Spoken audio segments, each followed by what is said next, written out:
talaga yung mga bumoboto.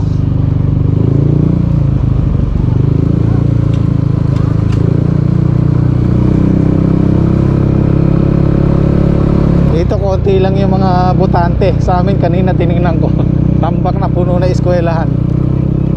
Halos 6,000 yung botante dito doon sa amin eh. Good luck po sa mga kumakandidato. Vote wisely sa mga botante. Itas lang kami ng okra.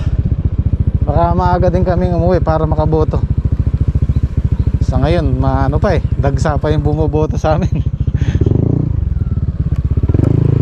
Yan.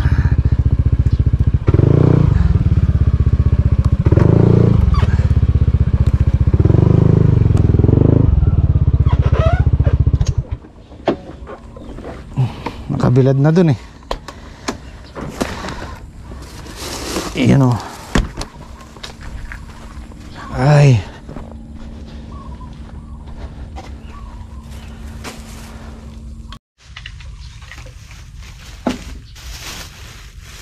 Ay, kalimutan yata yung binili kong ulam. Hindi yata na ilagay. Nako po, patay tayo dyan. Ay, alanga.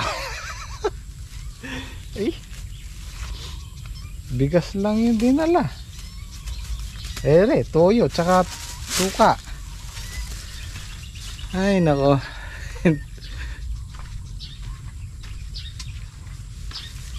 Ba naman yan? Layo pa naman ang binilang ko doon sa amin.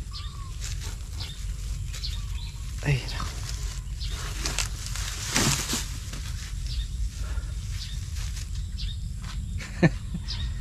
kailangan ko pong bumalik doon. Bali ano lang naman kami dito, ibabandel lang namin yung okra, tapos manananghalian uwi na kami para makaboto. Okay, bago tayo magpatuloy, shoutout po kay Kuya Raul. Yan, kumusta po? At happy birthday kay Cesar Punla, November 1 bukas. Ay hindi, sa makalawa pala, 30 pa lang ngayon. Advance happy birthday mula kay Tights Punla. Ayan, Mrs. niya, taga Aliaga, Nueva Ecija. Ayan, maraming salamat po sa suporta. Shoutout din po kay Kuya Roy at Ate Gemma. Ayan, kumusta po?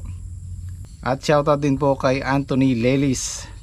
Pinapabati niya yung misis niya na si Eva Ayeng na magbe-birthday this coming October 30 ngayon. Ayan, happy birthday po. Meron pa shoutout naman po family ni Canor ng Surigao City. Boss Jimmy watching here in Australia. Ayan, shoutout po sa Nicanor family from Aris TV. Maraming salamat po. Arlene at Tristan from Calgary, Alberta, Canada. Ayan, maraming salamat po sa inyong walang sawang suporta. At may nakalkal ako. Pakita ko lang sa inyo yung na-miss ko lang yung yung kagabi nakita ko yung old videos ko. Na-miss ko lang yung dati kong timbang. Napakita ko sa sa screen ito. Halos tumitimbang ako ng 78-79 kilos dyan. Na-miss ko lang. Ngayon nasa na lang yata ako, 69-68 kilos. Laka nang nawala Bagay ito naman yung talagang natural kong katawan. Payatot lang. Naglalaro bago nga ako nag-abroad. Nasa lang ako 54 kilos. Gaano kapayot yun sa tangkad na 170 cm. Underweight. Buti nga pumasa ako sa medical noon sa pag-abroad Kaya nung nakapag-abroad ako, nakapunta ako ng Taiwan, naisipan ko magpalaman ng konti. Ayun, tumaba naman ako. Kaya lang pagbalik ko dito, bumalik sa dati. Niisip ko, sabi ko mag-gym kaya ako kahit every Sunday lang. Namimiss ko lang. Tsaka hindi para lumaki yung katawan. Gusto ko lang talaga magkalaman. Tapos ang pinaka main purpose ko doon yung cholesterol ko. Kasi nung nasa Taiwan ako, mataas ang cholesterol ko. In-advise ako ng doktor na kailangan mo ng regular exercise. So hindi lang para sa pagpapalaki ng katawan, ang pinakaano doon yung stay healthy. Kasi ang exercise guys, dapat di natin inaalis yan sa sa pang-araw-araw nating pamumuhay. Bagay dito sa trabahong bukid, medyo nababanat-banat naman tayo.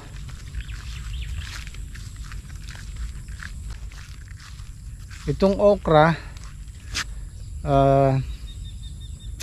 nagdadalawang isip ako kasi hindi tumitinag yung presyo niya, nasa 12 pesos lang per kilo. So kung hindi siya magbabago hanggang itong darating na November, papalitan na namin to kasi lugi tayo lugi tayo sa trabaho. Biruin nyo, tinatrabaho ng gym squad pero hindi naman kumikita, makapalitan na rin namin to. Pero sana magbago para maanot sila, ma-retain sila. Mas ano ako sa ampalaya ngayon dito.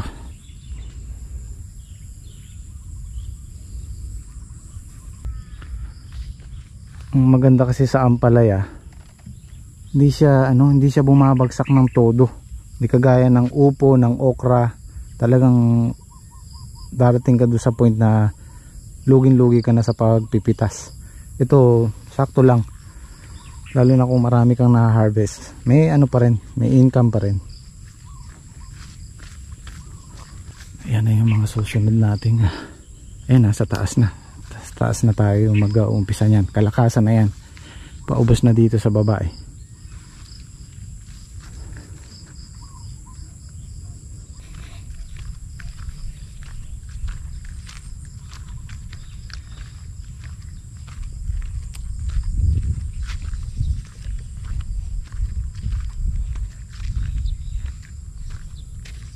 Tapos siguro November 1, siguro A2 grass cutter kami dyan, tapos ibubuhos na namin yung patubig. Pero alam ko itong kaunan na to may ulan yan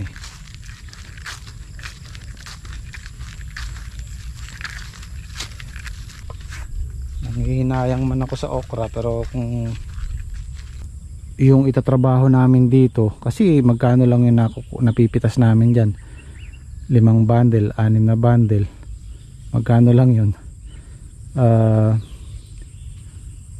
600, 500. Yung itatrabaho namin dito na lang namin diba, alalaan natin hindi siya magbabago.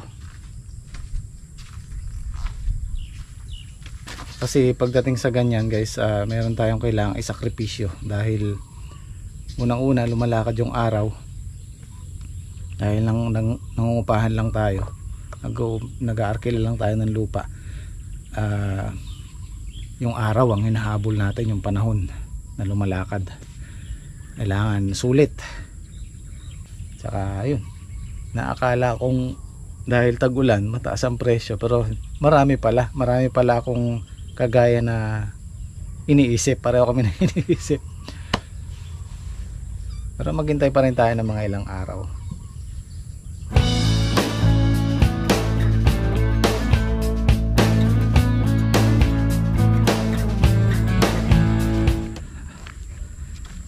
At dahil hindi na sikreto yung itatanim natin dito,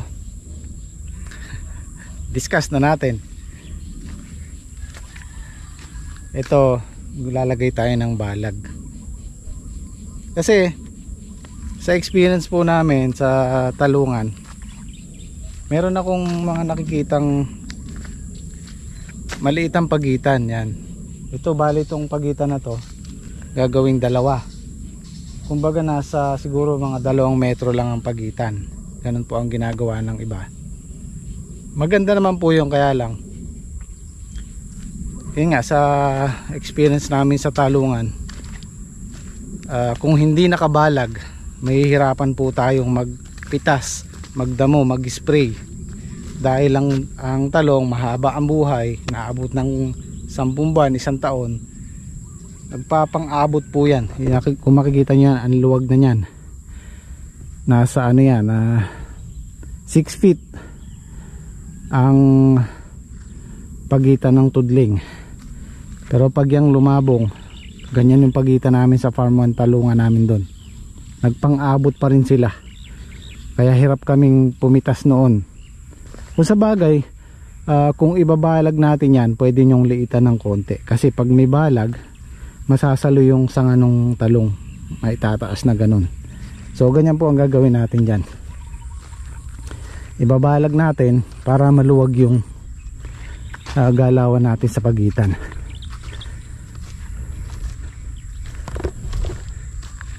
At saka bukod sa magandang tingnan, madaling pumitas. Yung maninira, madali mong sprayan. Mamumuhunan ka lang talaga sa balag. Pero hindi naman kagaya ng balag sa sa ampalaya. Basta meron lang siyang kakapitan. At yun, doon umahaba yung buhay ng talong pag nakabalag. Depende rin sa alaga. Kaya pagkatapos nitong undas na to, asikasuhin na namin to.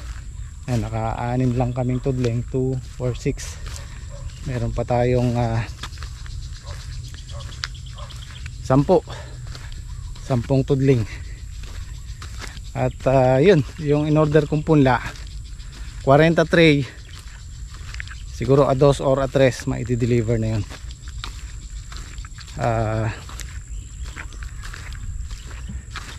Yung paborito namin itatanim. Kasi yung pinipili naming variety, yung gusto ng mamimili, gusto ng buyer. Ay nako, salamat. Kaya nga sabi ko babalikan ko, ito si Dandy, hinatid niya. Mali laking ulam. Thank you. Bala ko nang bumalik Thank you. Ayan, salamat Dan. Malawat na pala. Buti alam mo. Tindahan lang ipangkit ang vlog mo muna. Nanonood. Yan, thank you. Yan ang kainaman nung nanonood talaga sige. Kagaya ng ibang solid subscriber na bumibisita rito, hindi na natin kailangan i-sketch sa kanila. Pag regular kang viewers, pinapanood mo ng buo yung video, malalaman at palalaman mo yung papunta rito. Kasi naiba-vlog ko yan nakikita sa vlog yan. So okay na, may ulam na tayo. Taas muna natin dito, baka kainin ni Padi at ni Chona Padi, si Padi ito, lalaki siya. Ito si Chona.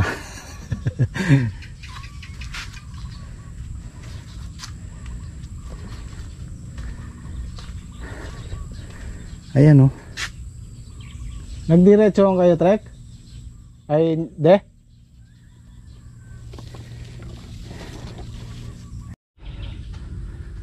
Usually ang tinatanim naming okra sa farm 1 tsaka dun sa dating farm 2, 3 hanggang 3 kilo lang kami.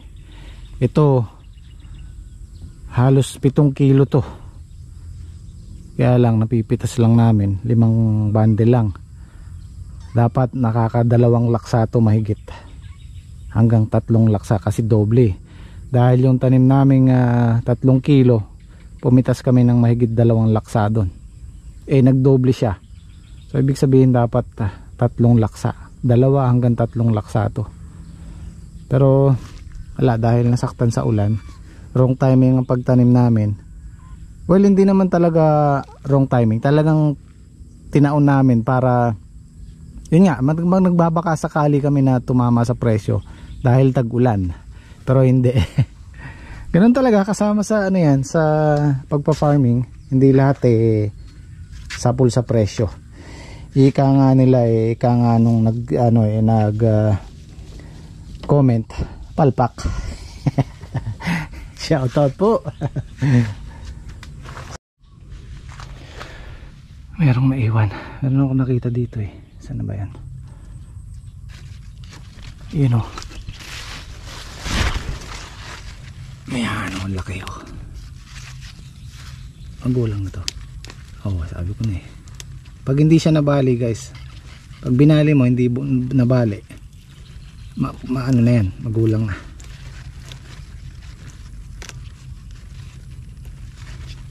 Oh.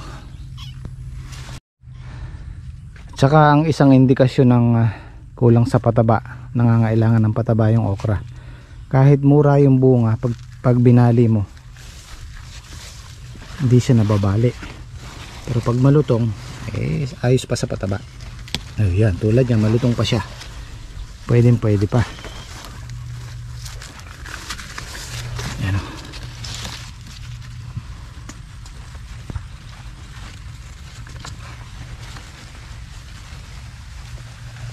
Ay, ang lutong.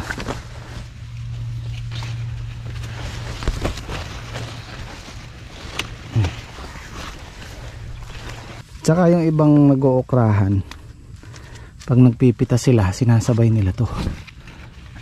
Halimbawa, nandyan yung bunga, pinitas mo na yan, aalisin na tong dahon na to, yung pinitasan. Kailangan meron tayong panggupit. Ayan, nagbabawas sila ng ng dahon. Ayan, mukhang okay naman yung bunga, maraming bulaklak, maraming kasunod.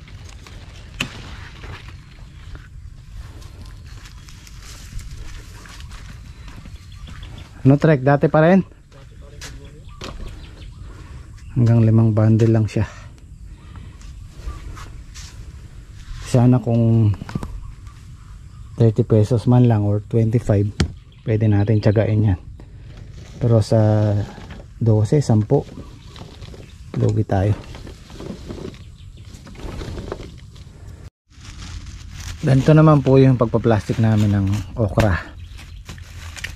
Ayan, 100 piraso. Pag malalaki, mabawasan natin, gawin natin 90. Depende sa buyer nyo kung ano yung sasabihin niya, kung 100 or 90. Pag kasi malalaki, marami siya sa halos 2 kilo na siya, 2 kilo na siya sa 100 pag malalaki. Pero pag katamtaman lang, 100. Ano ba pade? Tatrabaho tayo eh. Muna kayo sa baba. Dito muna kayo. Yan. 10. Pag di kayo sanay, makatiyan sa kamay. 2, 4, 6, 8, 10. Yan. Papantayin nyo yung mga ulo. Kailangan pantay-pantayan. Tapos ilalagay nyo dito sa isang side. Yan. Nakaayos siya, hindi siya basta-basta nakalagay lang. Tapos sa kabila naman ganun din, 10. 2,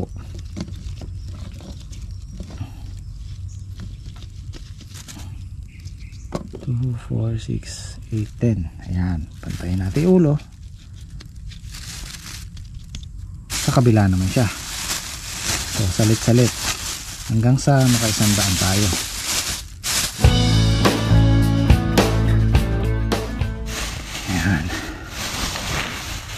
Tapos aalisin natin yung hangin sa loob. Saka natin siya ibubuhol. Kailangan mahigpit siya para hindi masira yung pag-aayos natin sa loob.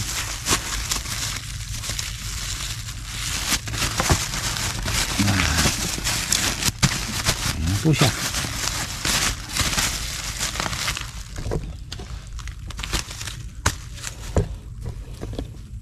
Siyempre meron din pong color coding. Pagka gantong kulay yung plastic na ginagamit, ibig sabihin pang Maynila to.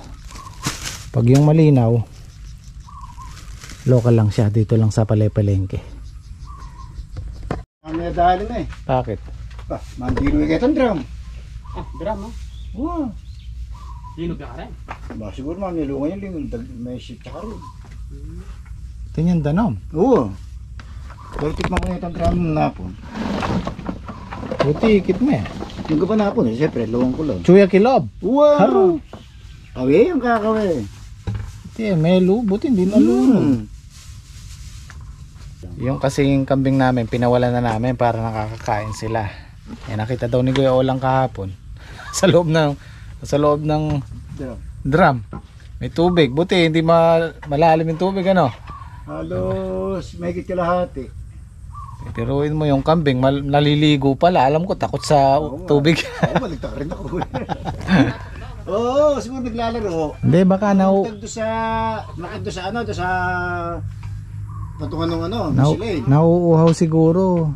Gusto uminom ng tubig. Hindi mo na nakuha sila ron eh. Sa may pokos oh. Naiinitan. Ay, naligo lang. Oo. So hanggang alas 3 lang pala yung butuhan. Siguro alauna. Pagkakain namin, uwi na kami. 4 ya. Ha? Nagtatagal tap marimla ka nito. Wala na yung mga nag-ano doon. Mainit pagka ano yan. Pero pagka presidential, hanggang alas 4 sila eh. Ngayon kasi ano lang. Oh, sa bagay, konti lang naman. 5,000, 6,000. Mga tanghali, tapos na yun eh. Tama, punta tayo doon ng mga alauna, alas 2. Ay, kainitan, alas 4. Wala tayong aabutan doon. Tama, nagbibilangan na lang. Sayang yung boto. Pakikinig na natin. Pakikinig na tayo. Sayang yung boto natin. Ayan. 5. Hanggang 5 lang talaga siya. Mag-aalas 10, tapos na tayo. Kakain na lang kami, tapos pamaya-maya uwi na kami. Walang namin tong okra, sayang eh. Yung 500 pesos na okra. Malamang ito tatama ng presyo to. Oo. Lang, hindi masyado nasisikatan ng araw eh. Sobra lang namin to do sa ano eh, sa buto. Malaki pa yung bunga yan. Ganyan. Sa poste. Ano na nyo? Ay, napakulo na pala eh. Pero sarili na eh. Ulam natin Nike. Maglilit ka oras ang tinanggal. Kung ako mo agad may yaring lang.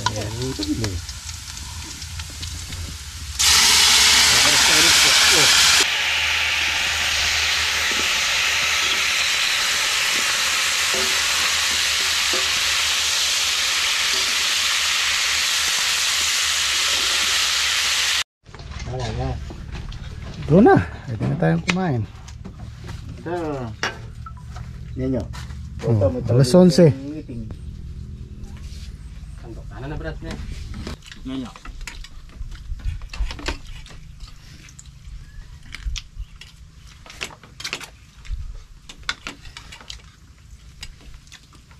Napaan natin dito sa ganyan. Pagdali. Katagal yung inyo. Okay. Minatras niya. Meron siya. Kami nang mga tao kasing magka-comply kaya. Minatras ako niya. Balik sa basa niya ate Tis. Winter siya. Nagpasya pa.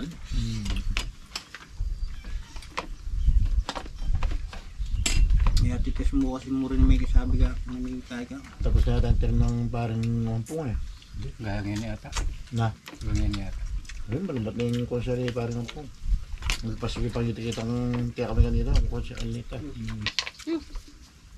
Shoutout kay Madir. Paborito niya to noon nung maingipin pa siya.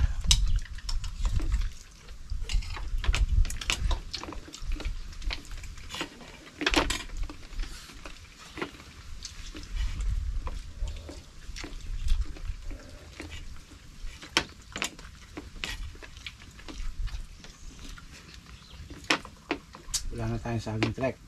Lobos na. Wala nang kasunod eh no?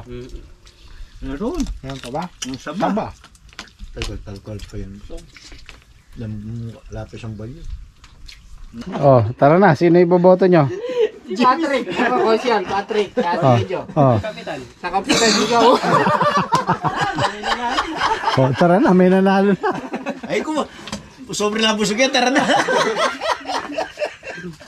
Ay, talaga kayo. Hindi, dapat iboto nyo si Kuya Olan para bokal. Bokal. Bokal. Kalbo.